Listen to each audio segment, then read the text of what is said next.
18 Days in Solitude. Instructional Dharma Talks in Retreat. By Venerable U Ādiccaramsī, 1937–2002. Day 2, the 18th of October 2002. We'll continue to do the practice of stabilizing sati. The time reserved for the practice of satipatthana is 7 days. The work of sati is jhana practice and not of knowledge. Sila, samadhi and panna are included in the whole satipatthana practice. Therefore, the Mahasi system is right. At first, it will develop samadhi with right effort and sati to note every phenomenon arising.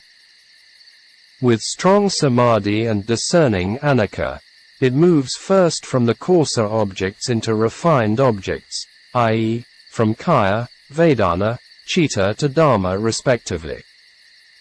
Mogik Sayadaw's talk also supported to Mahasi system. Here, the Venerable only used one object, i.e., the breath to contemplate that was mentioned as jhana practice. There are 5 stages of the practice in strengthening sati. The first stage is applied thought, vitakka application of thought on the object. It has also other meanings, thinking and planning in various ways. Here is not thinking and planning. Pull back the running mind onto the meditation object. The object is at the tip of the nose or the upper lip. Pulling back the distracted mind onto the object again and again is vitakka. A Western monk translated vitakka and vikara as connecting and sustaining. It was clearer and meaningful than applied and sustained thoughts. Yesterday, by observing the yogis, and found out that their experiences in the practice are quite different. Some had practiced for many times in other centers. Now, at here their postures are quite stable, calm and mature in faculties. Even some are in the stage of one-pointedness, ekaggata. These yogis can be regarded as at the level of high knowledge. For the second group, they are new yogis and practice only now. Here even 2 separated groups, some of them have zeal and their postures are calm and stable. It's with interest and seriousness. Some are not mature and stable. They are not taking it in seriousness. Some of them had practiced before, maybe at his center. These people must take more care in their practice. Even they had practiced before but no realization. Before, I had not observed them. Now, they are near me and observing them. Even they had practiced it before. What are the weak points of not realization? I have interest and done the observation. What I found out are: 1. They are not in accordance with the yogi posture. Their sitting postures are wrong. 2. Another point is, in the way of making the mind calming down shouldn't move the body. With the body calm, and the mind also is.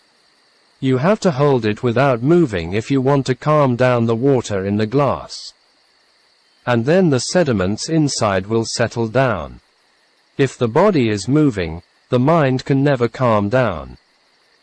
For this problem there are 2 points.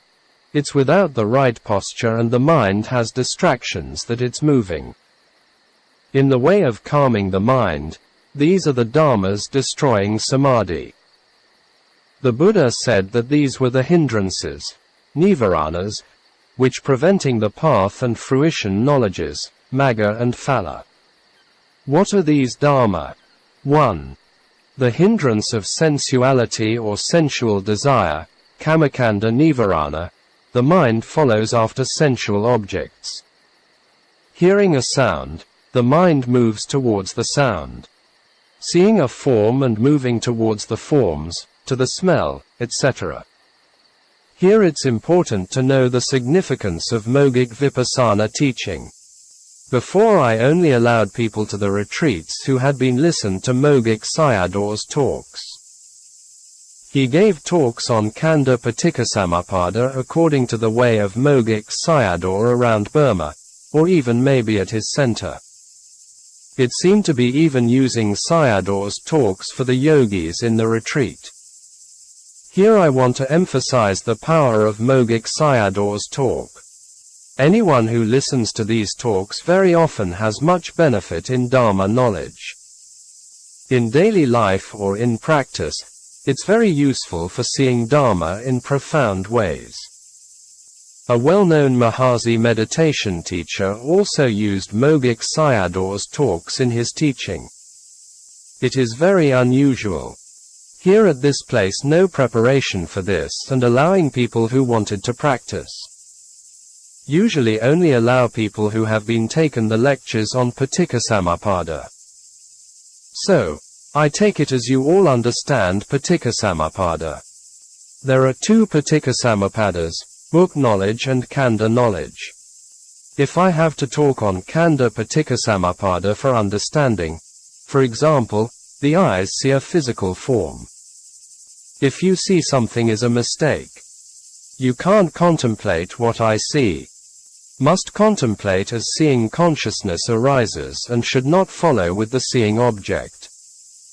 Seeing consciousness arises is the present Khandha arising. Not only the seeing consciousness arises. With it, pleasure on the seeing is feeling aggregate, Vedanakanda. Wanting it is the aggregate of mental formation, Sankarakanda.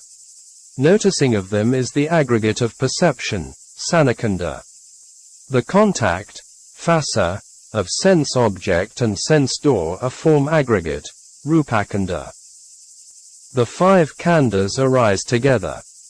Someone who want to understand dependent arising shouldn't think in an ordinary way.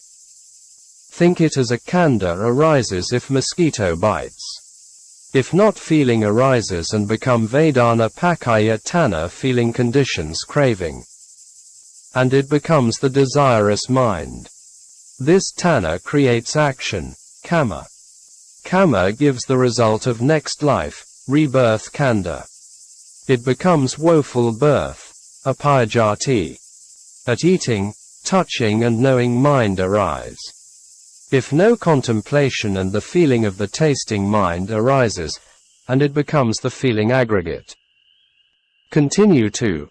This food is very good. From feeling and craving arise. Tanna arises by eating food. From tanna and action arises.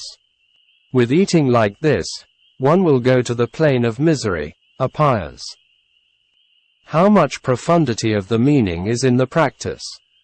Most people are thinking that only doing unwholesome actions has fallen into the planes of misery. During the eating dependent arising, D.A. processes are continuing. For this dependent arising machine not in turning, and must be mindful on the objects of eating. Don't let it happen as very good if taste arises on the tongue, only knowing him as hot, sour, bitter taste, etc. With mindfulness and not connect to feeling. Now, I'll talk about how to do it. For example, during eating, you're eating without sati. You know this very well. How do you eat without sati? You take the food with your hand and put it into the mouth. And then chew the food, after that swallow it. The hand takes another lump only after swallow. Here, I am talking about the eating process happens one after another. In reality, we're chewing the food and the hand going to take another one.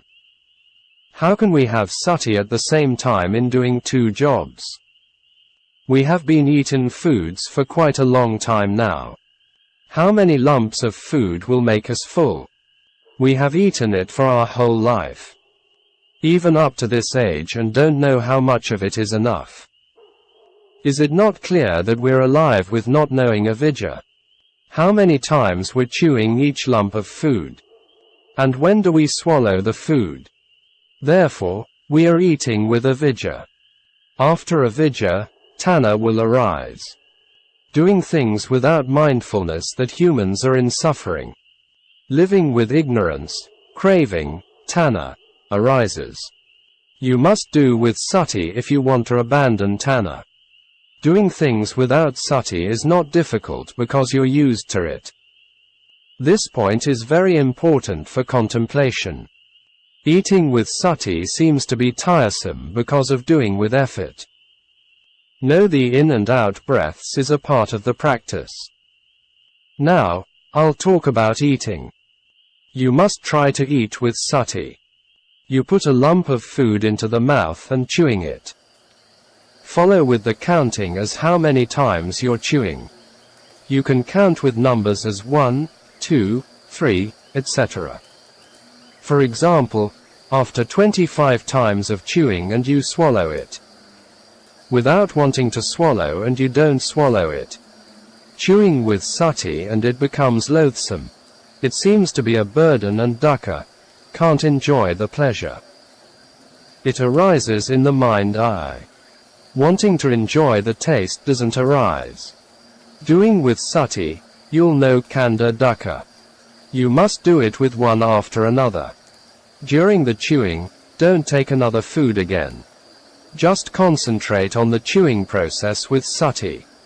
If someone is looking at you, you also have the composure. Dependent arising process also does not continue. People think that practicing of sati is calming the mind. In reality, it purifies the mind. With the purified mind, the insight knowledge will arise. During bathing, contemplate the touching and knowing of the water falling on the head and the body. By using soap on the body with sati and contemplate the touching and the knowing.